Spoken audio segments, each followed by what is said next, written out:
Om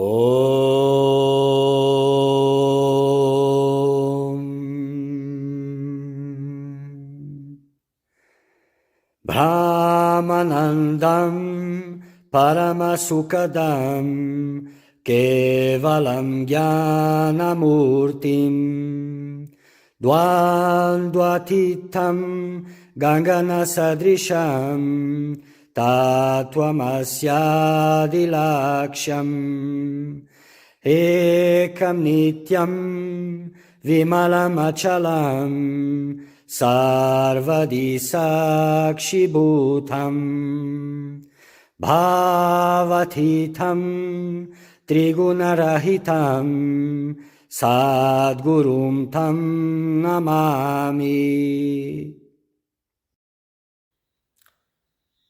Dear Seeker of Truth, welcome. This work that we are going to talk about is one of the most sacred dialogues because it happens between two enlightened beings. One is Ashtavakra, the other is King Janaka, which was Ashtavakra's disciple. So in it you will have a glimpse of the instruction of an enlightened being so that you can achieve liberation, and also the vision of how a liberated being stands, acts, what is his experience. So pay attention to these teachings, fill your heart with surrender, devotion, sacredness, because that is the way to enjoy it the most. May it blossom in your heart, may you also find liberation.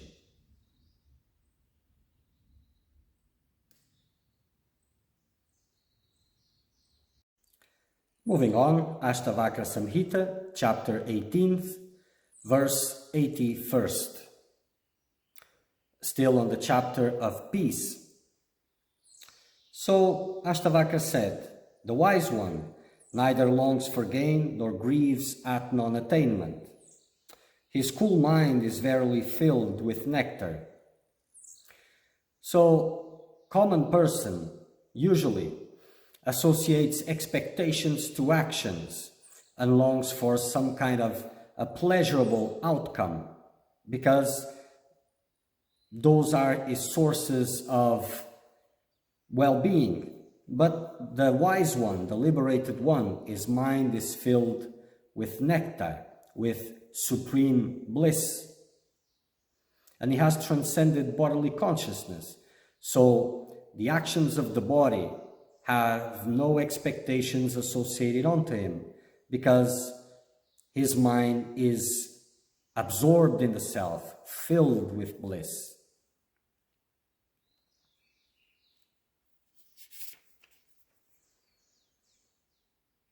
The desireless one neither praises the calm nor blames even the wicked. Contented and the same in happiness and misery, he finds nothing to be done. So the desireless one, the one that has transcended desires, is free from desires, doesn't see any difference in whatever is being observed. He sees only himself. So he doesn't enter games of opposites. He has transcended all duality. So contented because he is filled with supreme bliss, and the same in whatever circumstances the body finds himself and finds nothing to be done. He has achieved the ultimate. There's nothing else for him to do. This wise one neither abhors birth and rebirth nor wishes to perceive the self. Free from joy and sorrow, he is neither dead nor alive.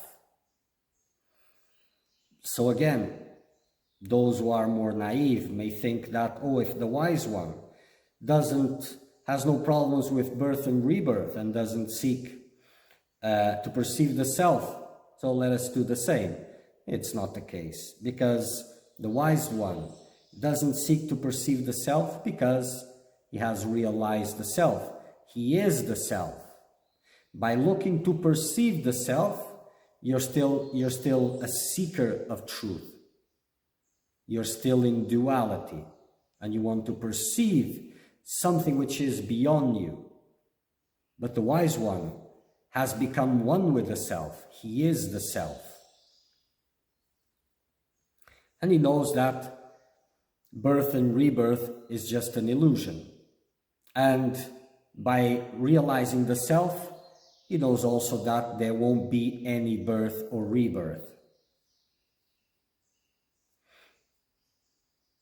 Never has been, never shall be. And he is neither dead or alive because he is fullness. The body can be dead or alive. He is not the body. He has established himself in oneness. Glorious is the life of the wise one, free from expectation, free from attachment for children, wife, and others, free from desire for the objects of the senses, and free from the care even of his own body. So the wise one, the one who has realized the self, has a glorious life because all sources of suffering and misery that spring from illusion of I am this have vanished. So there's no more identification with the body, desires for the objects that are close to the body, nothing, all of that have been dissolved. Not even the life of the body is important for him anymore.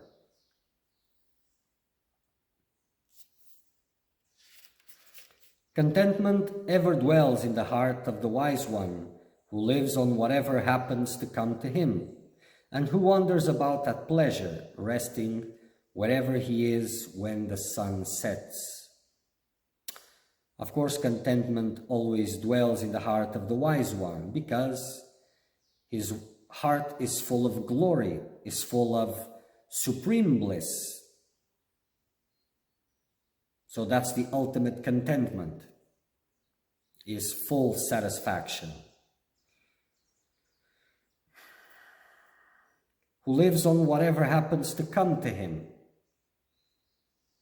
So whatever is coming to him, the body, which is a little bit different from the wise one, but from what others say that is the body of the wise man, whatever comes to it, it's just according to prarabdha karma. The wise one has transcended the body, so it makes no difference to him. And who wanders about at pleasure, the same. Wherever the body will go, it is according to past karma, not according to desire. So it doesn't make a difference. Resting wherever he is when the sun sets, no attachments. Reposing on the foundation of his own being and completely transcending birth and rebirth, the great soul one does not care whether his body dies or is born.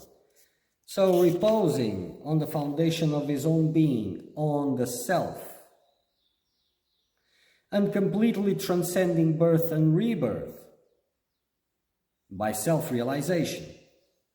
The great soul one does not care whether his body dies or is born, has transcended the body consciousness. He has transcended duality. What's the importance of what happens to the body? So this is the great state of a self-realized being. A seeker of truth must disconnect himself from these worries that come through the body and all else.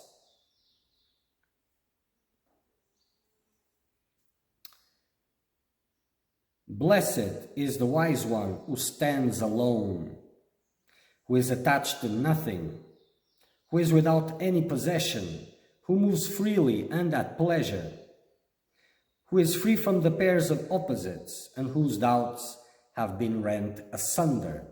So, of course, blessed is the wise one, because to acquire wisdom, to become wisdom, it is by blessing.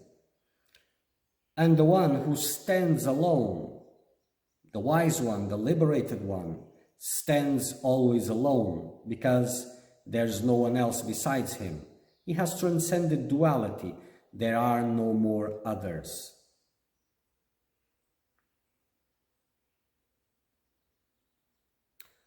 Who is attached to nothing? Well, for him, there's nothing to be attached to. And no reason why. He is filled with supreme bliss. Who moves freely and at pleasure, more or less. He moves according to past karmas. The body moves. He doesn't move because he is totality.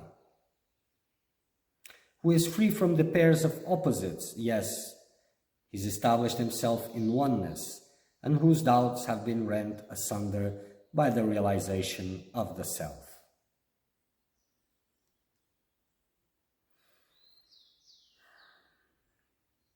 Glorious is the wise one who is devoid of the feeling of mind, to whom earth, a stone, and gold are all the same, the knots of whose heart have been rent asunder, and who has been purged of rajas and tamas.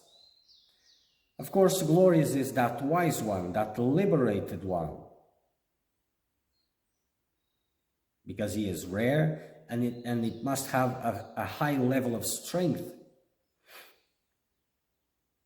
to become self-realized, devoid of the feeling of mind, to whom earth, a stone, and gold are all the same, non-existent, the knots of whose heart have been rent asunder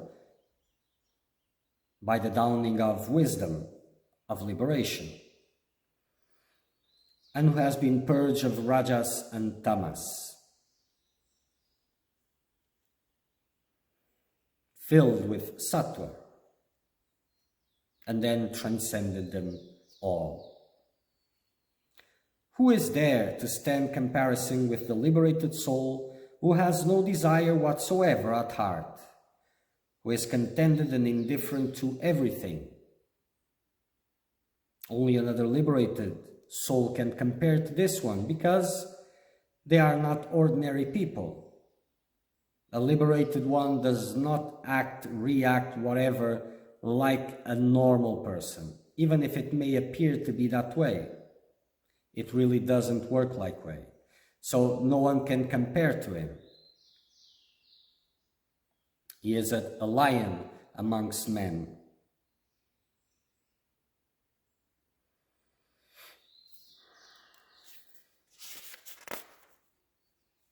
Who but the desireless one knows not though knowing, sees not though seeing, and speaks not though speaking? Well, after liberation, like I've been explaining, as long as there's prarabdha karma, the body remains, and the wise one is still aware of the dream world. He knows it's not real, but still aware of it in some degree. So, whatever mental knowledge that was there, he knows it's nothing, it's worthless. But though knows not, though knowing. And also, what he knows as realization cannot be brought by the mind. So he knows, but he doesn't know. And whatever he knows, it's not real, so he doesn't know it also. Sees not though seeing. Physical eyes are seeing, but he sees not because he has transcended duality. The same with speaks not though speaking. The body speaks, he doesn't speak. Be he a mendicant or a king, he excels who is unattached and whose view of things has been free from the sense of good and evil. So he is beyond a common person by far, because he is not restricted by duality, concepts, whatever. And it doesn't matter if he's a mendicant or a king. His worth is far beyond circumstances.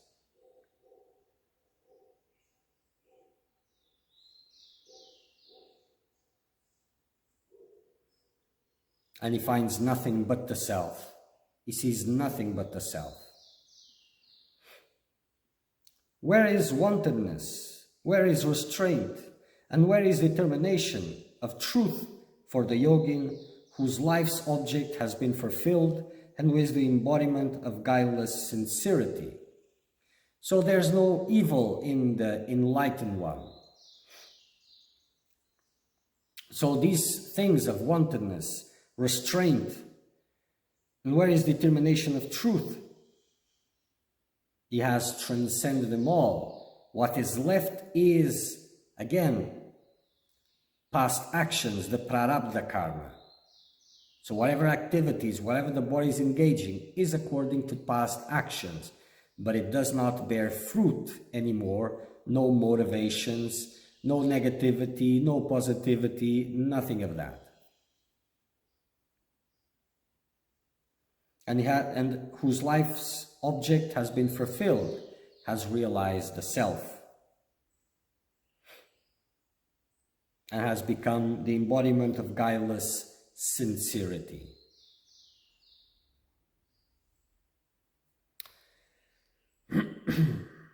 How and to whom can be described what is experienced within by one who is desireless, whose sorrow is destroyed, and who is contented with repose in the self?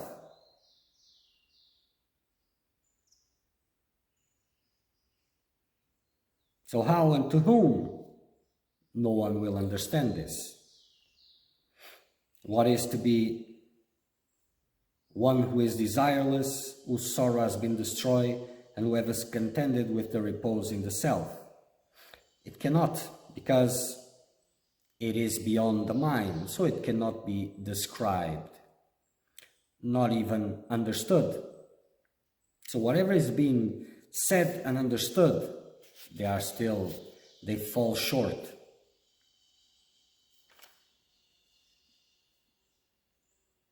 Not asleep, even when sleeping soundly. Not lying down, even when dreaming. And not awake, even in the waking state. Such is the wise one who is contented under all conditions. So these are states of the body-mind, not of the self. The self transcends them all. So the liberated one is not asleep, even when the body is sleeping, not lying down, even when dreaming, when the body is dreaming, and he is also not awake, even in the waking state. Such is the wise one who is contented, absorbed in supreme bliss, and established in oneness, that is beyond the body. The man of knowledge is devoid of thought, even when he is engaged in thought. He is devoid of sense organs, even though he has them. He is devoid of intelligence, even though endowed with it. And he is devoid of the sense of ego, even though possessed of it. So all these things are of the body again, not of the knower of truth, not of the self. These are illusory, only illusions. And the man of knowledge has transcended all illusions, has established himself in oneness, in bliss. So the mind, the body-mind, has thoughts, sense organs, intelligence, and ego. He is not the body. He has transcended them all.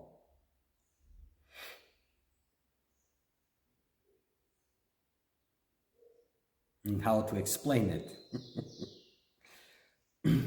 The man of knowledge is neither happy nor miserable, neither attached nor unattached, neither liberated nor an aspirant for liberation. He is neither this nor that. These are the big confusions, because seekers sometimes try understand that these qualifications, these characteristics are of the body, and the body is the enlightened one. That's not the case. So the man of knowledge is neither happy nor miserable, has transcended duality. Neither attached nor unattached, he is not the body. He knows that sense objects are unexistent. Neither liberated nor aspirant for liberation. This is the aspect, the dual aspect of existence in the perspective of an individual. There's no longer an individual, there's just the infinite ocean of consciousness. He is neither this nor that. He is all. The Blessed One is not distracted even in distraction. He is not meditative even in meditation. He is not dull even in a state of dullness. And he is not learned even though possessed of learning. He is not the body-mind, and it doesn't matter how and where and what is the body doing. He is not the body. So there's no relationship between him and the body. He has transcended the body-mind completely. It's like you lived so long in a house, and you lived there for so long that you mistaken your identity with the house. Self-realization in relation to the house means you have left the house. It is empty now. So whatever happens there, it has nothing to do with you.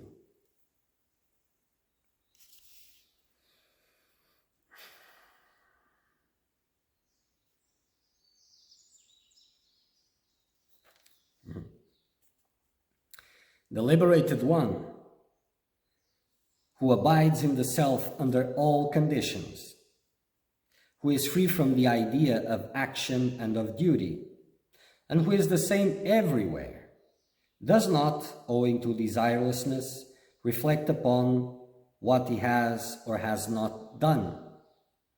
There's nothing else for him to do. There's nothing else for him to know, to improve, to achieve. There's no more fruits of actions. There's no motivations towards actions. No expectations with the actions. They are not an investment. They are just the natural flowing of past karmas.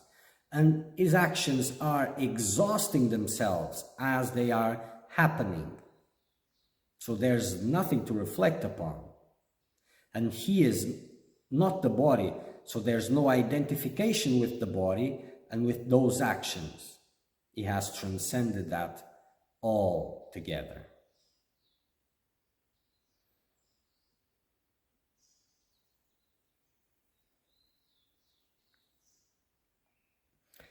Those who reflect upon their actions are those who still want something from their actions, even if it is just liberation. It is a need. But the one who has reached liberation, the awakened one, there's no need for him. There's nothing to achieve.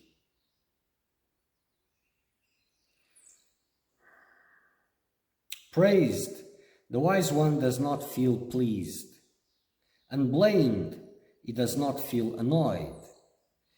He neither rejoices in life nor fears death. He is completely unidentified with the body-mind, with its circumstances and conditions. The tranquil-minded one seeks neither the crowded places nor the wilderness. He remains the same under any conditions and in any place. He is always established in the self and enjoying his infinite blissful nature. Where the body stands, there's no preferences, has no relationship with the body. He is just pure, unalloyed bliss. Okay. Om Purnamada Purnamidam Purnat Purnamudachyate Purnasya Purnamadaya Purnameva Vashishyate. Om Shanti Shanti Shanti.